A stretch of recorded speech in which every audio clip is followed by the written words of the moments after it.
This Wayne Goodsell. I I just finished uploading the video and was checking my comments, and the published, held for review, and likely spam numbers are still not showing. So I sent another feedback condemnation to YouTube, telling them to back off. Their racist hatred of me needs to stop, etc., etc. Doing a snapshot of the 5 comments listed here, with no held for review indicators that I have 5 comments to go over. So yeah, but then I started going over the comments. And there's one by an Anna, and I'm not going to give the full channel name.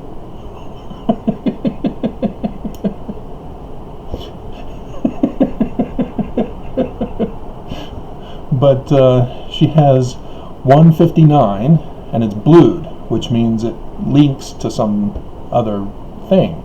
And so I thought, okay, we'll give it a try. One of my other subscribers did that the other day, and it was part of my video. And so I clicked on it. Sure enough, it was my video that she was commenting on at that point in the video. And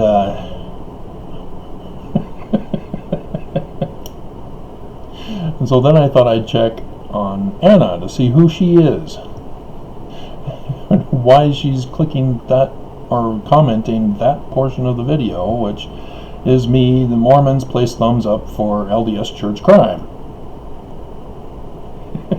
Okay, whatever. And so I clicked on her channel, and she just has one video. She's doing a striptease.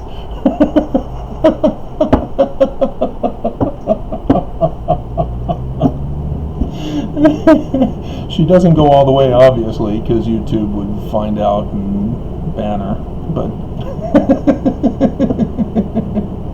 just hilarious. So yeah, she's spam, and she's being hid from my channel, because she's not really spam, but she could be, but she's... Anyway.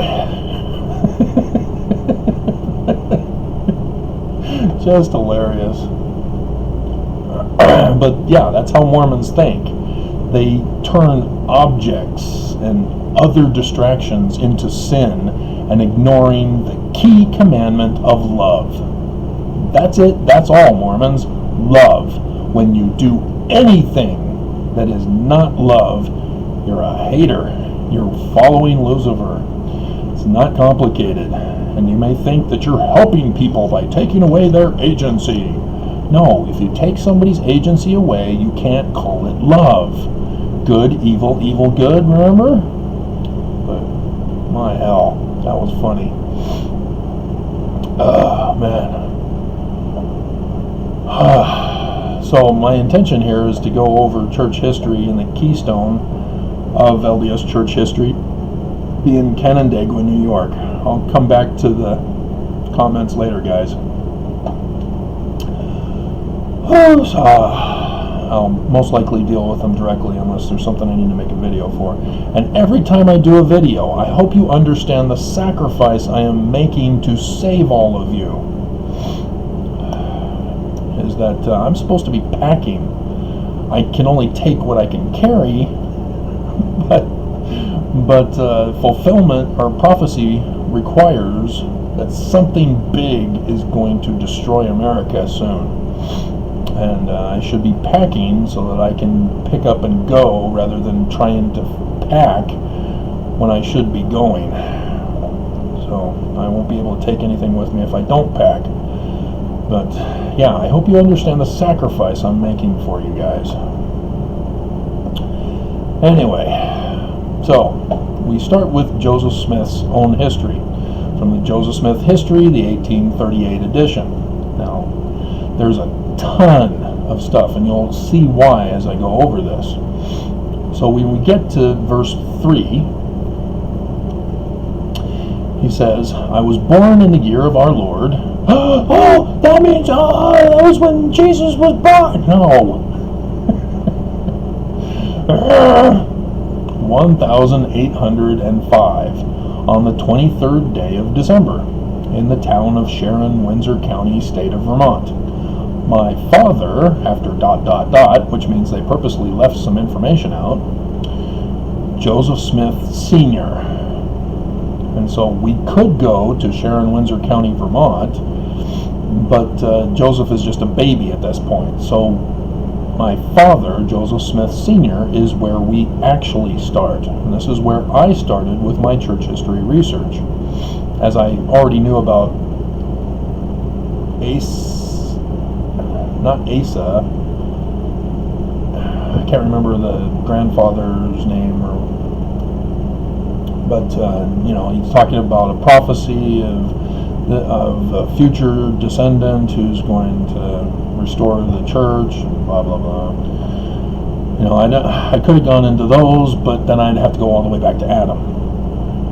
But so I started with Joseph Smith Sr. And so what you do is, because Joseph Smith doesn't really go into his parents' lives, his interactions with them, yes. When he has Nephi come and visit him, which was changed by Willard Richards to Moroni, he goes and talks to his father and collapses and whatever. And then he tells his mother, I have learned for myself after the first vision that Presbyterianism is not true. And Presbyterianism was when the preacher who they got for Alvin's death, they were not Presbyterian. She was not Presbyterian. They just got him to officiate at the funeral. But again, you have to do real church history research to see behind the scenes of what's really going on here. And like I've been telling you, the Joseph Smith history here in 1838 is coded. But anyway, you guys, that's high-level learning for you. That's doctorate thesis stuff. Let's go back to the basics for you. And so you start with Joseph Smith Sr. So we have Wikipedia that talks about it. The churches dominated Wikipedia for all church materials, so Mormons should feel safe going to Wikipedia for church information, because the church has suppressed lots of it. But it says he was born July 12th, 1771 to September 14th, 1840 is when he died. Dates are important. I know it was a pain when certain teachers forced us to memorize dates and events and people's names. Can't we just have a reference book? Can't we bring the reference book to the test? But they're important, because when you involve other people and you need to connect it all together, it's like a puzzle piece that you've got to connect, because this is way back in history, and the further back you go, the more pieces of the puzzle you need to find to connect the dots. And so let's see, was founder, Joseph Sr. was also one of the 8 witnesses of the Book of Mormon. Keeping it in the family, are we? Yes. Yes, we are. Nobody ever goes over that when they taught me that in the church in classes in church. They just say, the 8 witnesses, the Whitmers, the Cowdreys, and some Smiths, they all witnessed it. Yeah, all family, except for Martin Harris. And yeah, he was the money man to publish the Book of Mormon, which Mormons believed was translated. No, the church came out and said he didn't translate, he received revelation. And so the church needs to correct that one, doesn't they?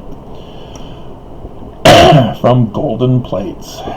And See, all of these things are essential. You have to search the 8 witnesses, who they were, when this event took place, and then the Book of Mormon. You've got to do a thorough research on the Book of Mormon. You've got to examine it in comparison with all textual materials available during the time period to check for plagiarism. You need to check out other contemporary history involved in that time period, such as the Revolutionary War and War of 1812, and other wars and decisions by Congress, and all of that needs to be incorporated before you can even dare attempt to come up with an explanation of the Book of Mormon. And then golden plates. That's part of the Book of Mormon thing, but you have to research all of this, and you have to divest yourself away from all the church's claims. Just because the church claims it, you have to still verify it. That's what Alma chapter 32, starting in verse 28, is telling us, is that when somebody gives us the word, and it's any word, spoken, written, or from your mind, you have to verify and confirm that it is true. And you do that, as I've been telling you, as people hate the video I did on it, that signs in the heavens, they're in the Word. There are going to be signs in the heavens in the latter days. It's the Word. Well, you can't just believe, oh yeah, I have faith, and then they pass you by, and you go, yeah, I have faith, they'll come. Who's going to tell you? Because you aren't doing the work necessary to find out if it's true, and so you're waiting for somebody else to tell you, or you're just expecting that it's just going to happen and you'll just spiritually know that it's true. You don't know until you physically prove it and confirm that it is true. And so I did the work, and I demonstrated that in that video. So then they say, in 1833, Smith Sr. was named the first patriarch of the Church of Christ, which was renamed to the Church of Jesus Christ of Latter-day Saints. They put the as a lowercase. The church gets offended when you put it lowercase. In 1834, and Church of Jesus Christ of Latter-day Saints in 1838, and they forgot the capitalized thereafter. And then the hyphen between latter and days was put back in. Technical details. Smith Sr. was also a member of the first presidency of the church and a Freemason. They combine them together. See, the patriarch and first presidency, those aren't as significant. You know, for Mormons, oh wow, he was patriarch, oh, first presidency, wow, great. But when you have to first figure out, what's Freemasonry doing in there? Freemason? I thought it wasn't until 1842, which the church finally revealed to us as Mormons when they had no choice.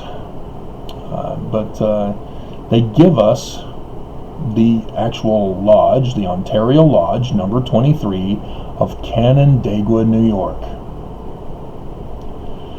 And having already done the research, I know that this is the Keystone. Now, Wikipedia indicates that the church refuses to put the source for Smith Sr. as a Freemason, though they've finally consented to allowing it to be put in here. And so I don't understand why they couldn't just put the citation in there. But yeah, it's well known.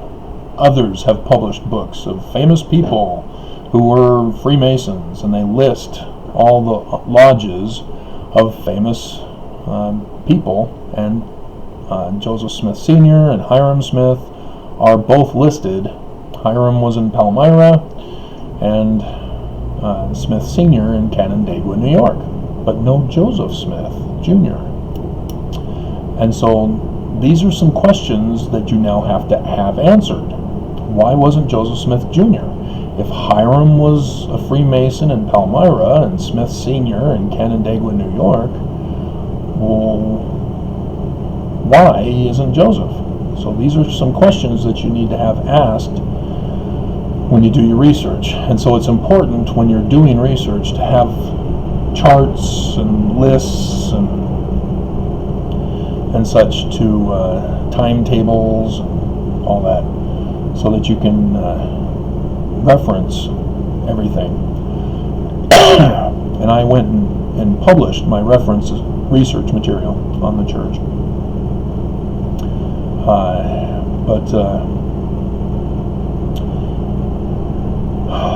And so Canandaigua, New York. Now, if you click on it, it won't connect the people that were involved in it. These are other sites. And so I'm going to help you cheat to know the other two characters that are connected to Canandaigua, New York. And the first one we'll go over is not Mormon. He was not a part of the church, but he's connected in such a way as it makes you go, oh, Book of Mormon. I wonder, I now have questions about the Book of Mormon that need to be answered because of this third or second, well, this other person. So Captain William Morgan. It's William Morgan, Anti-Mason, Wikipedia.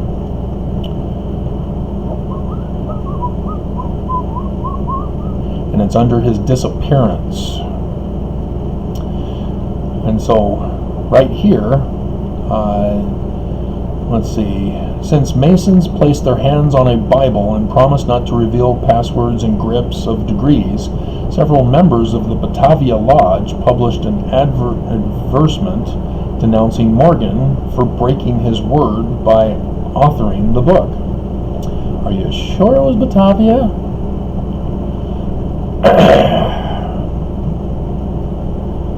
Okay, Solomon's, okay, maybe. We now have to check on Solomon Southwick in his speech in 1829. This was 3 years after, and it's part of the Anti-Masonic State Convention. So he already has a bias, and like I said, there's much more involved with this. But nonetheless, we'll press on. See, because this is what you have to do. You have to discredit what is false information. So you have to confirm what is true, and in the process discredit and get rid of the false information. Thus why we can eliminate Moroni as having visited Nephi and show that it was Nephi or Joseph Smith. An attempt was also made to set fire to Miller's newspaper office and print shop. Why would they do that? Because they made Miller a member of the Batavian Lodge. Why then would they turn on him, knowing that he was making the book? And so, what's going on? On September 11th, 1826. Shouldn't this be familiar to you Mormons? We're getting close to a certain date on which Joseph Smith in his history says he went yearly for 4 years until finally on the third year, which was the next year, 1827, he then received the plates for the Book of Mormon. These are why you need to connect different people who have the same link in all together here. We're going to get to that link real quick.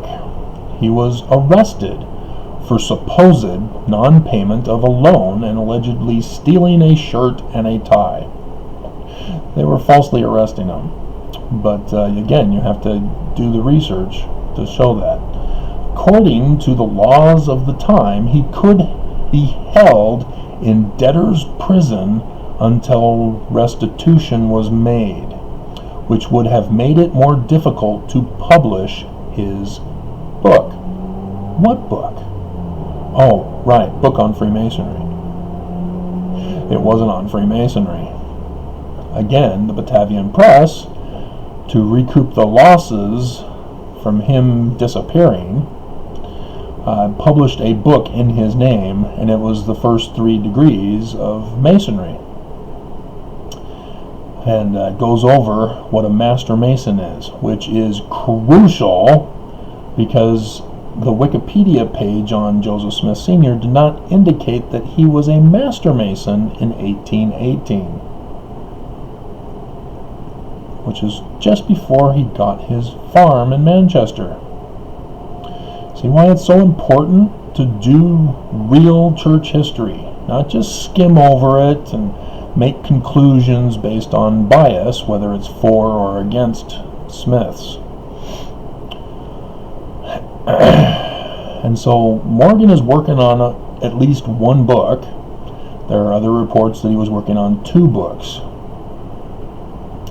And you have to then know, well, what was the content of those particular books? What was the process in making a book? Because he was jailed in Canandaigua. There it is. There's the connection to Smith Sr. Smith Sr. was a Master Mason in Canandaigua, where William Morgan was jailed as he was trying to work on the publication of a book. And everybody's assuming in the Wikipedia page that it has to do with revealing the secret passwords, grips, and of the degrees. And that was why? Everybody knew it. The Batavian Press published it. So, come on. Something else is going on here. Things don't add up the way they're trying to make it. But there's our connecting link. So now you have to do a full research on William Morgan, because he's connected to Canandaigua, where Smith Sr. is, and Smith Sr. is connected to a book that gets published as well.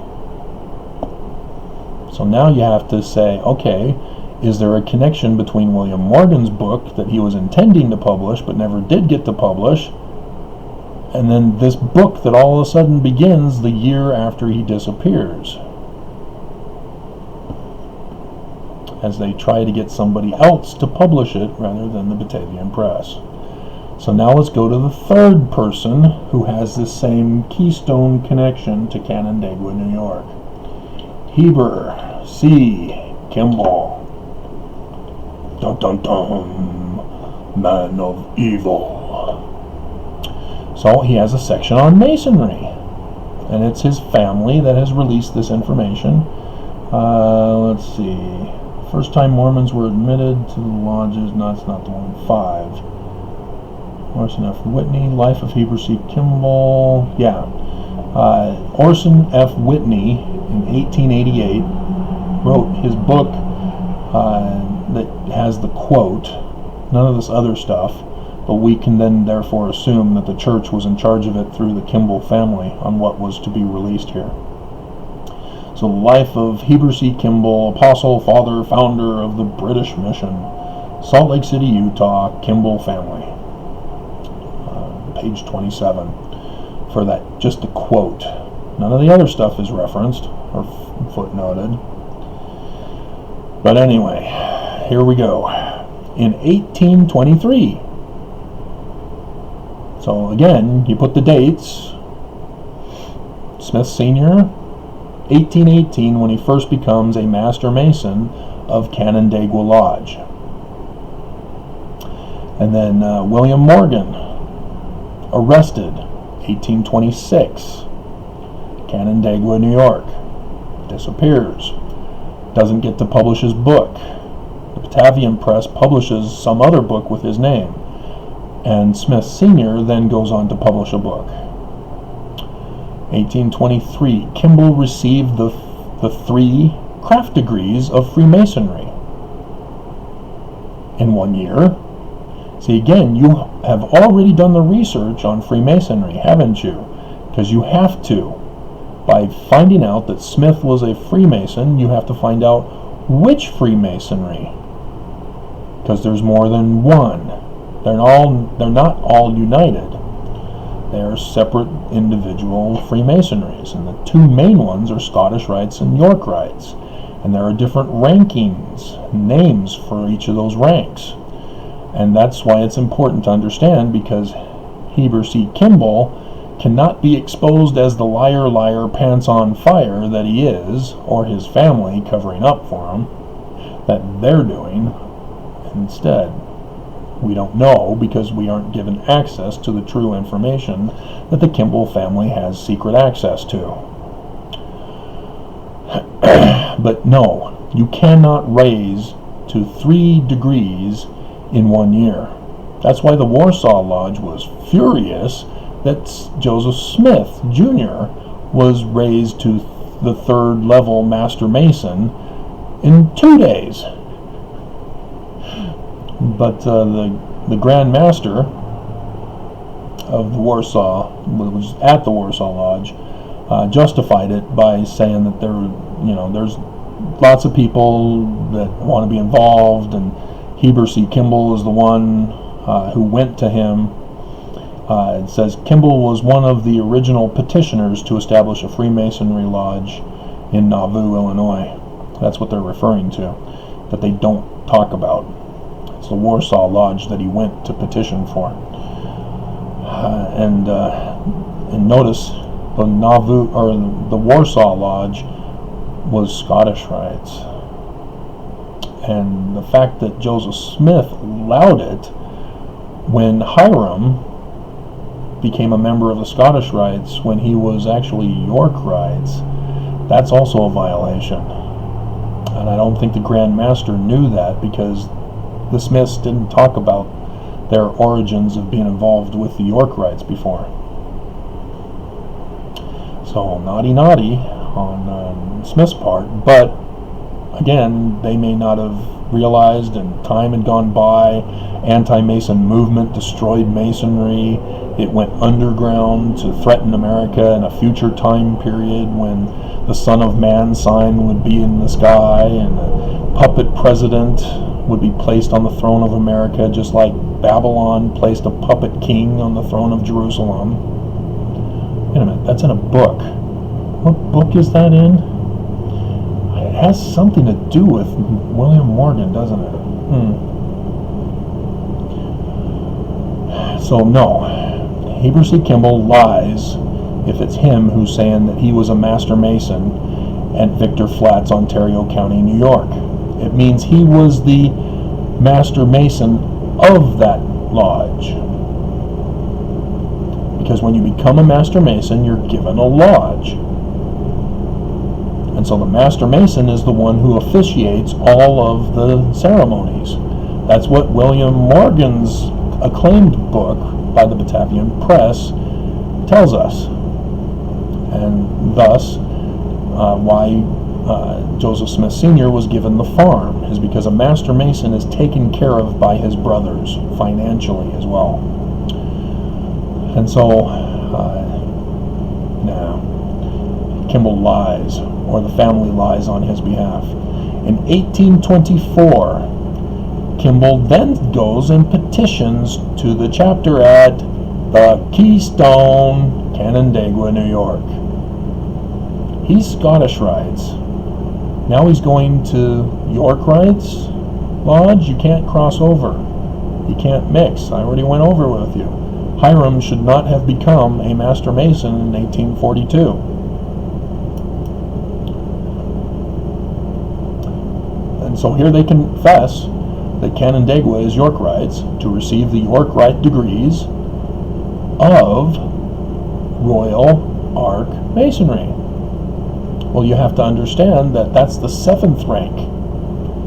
He got the 3rd rank. Now he's going for the 7th rank? He's skipping ranks? You don't skip ranks. That's why the Warsaw Lodge was pissed. because they'd been in there for years after the anti-Mason movement and finally getting a new temple built up during the aftermath. And they call it a cultural hall, by the way. And to have this new Mormon leader making members of everybody in mass numbers without going through the process of attending the various meetings for years and proving their loyalty, and there's a time frame that's required to go up the ranks and become a member itself. That's why Hiram was called Hiram upon his birth, is because we recognize that Joseph Smith Sr. was trying to show his loyalty to become a member of the York Rites Masonry way back in 1800. And so it took him 18 years to rise up to Master Mason and get his own lodge. But here we have Kimball claiming, oh yeah, I became a Master Mason first in 1 year, and now I went to Canandaigua and petitioned to become a Royal Arch, which is 7th degree of the degrees are technically in the Scottish Rites. The 33rd degree, 32nd degree. York Rite doesn't have degrees. They just have ranking titles. And so they're mixing this. The York Rite degrees. There are no degrees in York Rites. It's the York Rite level of Royal Arch Masonry. And so the person who's doing this is purposely deceiving us. They're purposely lying to us. They're purposely confusing us. And then he goes on to say his petition was accepted. It was Joseph Smith Sr. as the Master Mason to accept or deny it. He's saying Joseph Smith Sr. accepted it, which means he would have had to have shown his papers. But he doesn't mention Joseph Smith Sr. here. He becomes a member of the church. He knows Joseph Smith Sr. He's writing about this afterward. How do we know this? Because he says, although, as he reported, anti-Masons had burned down the chapter building in Canandaigua. Oh, gee, the evidence is destroyed because of that incident in 1826. Well, how do we know that Joseph Smith Sr. was a Master Mason of Canandaigua? Because they still preserve the records. So, again, lies upon lies upon lies, thinking nobody would ever know and find out. Oops. This is why Canandaigua is the keystone of LDS church history. Because it exposes the plot to infiltrate and murder Joseph Smith Jr. and Hiram Smith. Because now you can go to the Carthage jail incident and realize what exactly happened. Now you can go to the aftermath, as Brigham Young refuses to follow section 107 verse 22 for the legitimate succession of the church. He instead takes it upon himself to be the leader without an official full Melchizedek priesthood vote for president and the 2 counselors as required for succession. It's not the president of the quorum of the 12, which never existed under Joseph Smith. There were 2 12 quorum councils. One was the ministers, the missionaries, and the other was the standing administrative. Guess which one Brigham was a part of? I'll give you a hint, it wasn't the standing administrative. Brigham was a part of the missionary group. He had only authority to preach the gospel of the kingdom, to set up churches around the world. That was it. He was not the leader of the church. He was not the succession leader for the church. He lied. and altered the administrative processes so that he could justify being king of Deseret. All because of the keystone of LDS church history, Canandaigua, New York. And yes, there's a whole ton more to add into this, which I've been adding in other videos that I've been doing.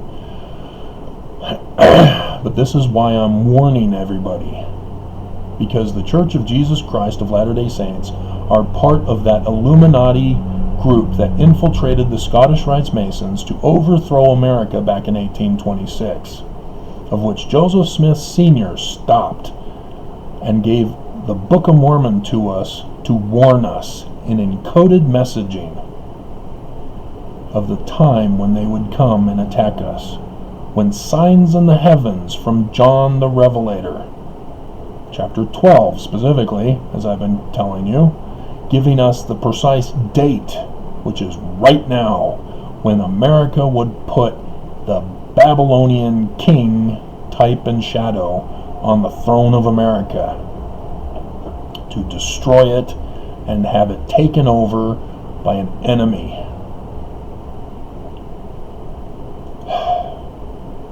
So now do you understand why everybody hates me? Now do you understand why everybody's trying to silence me?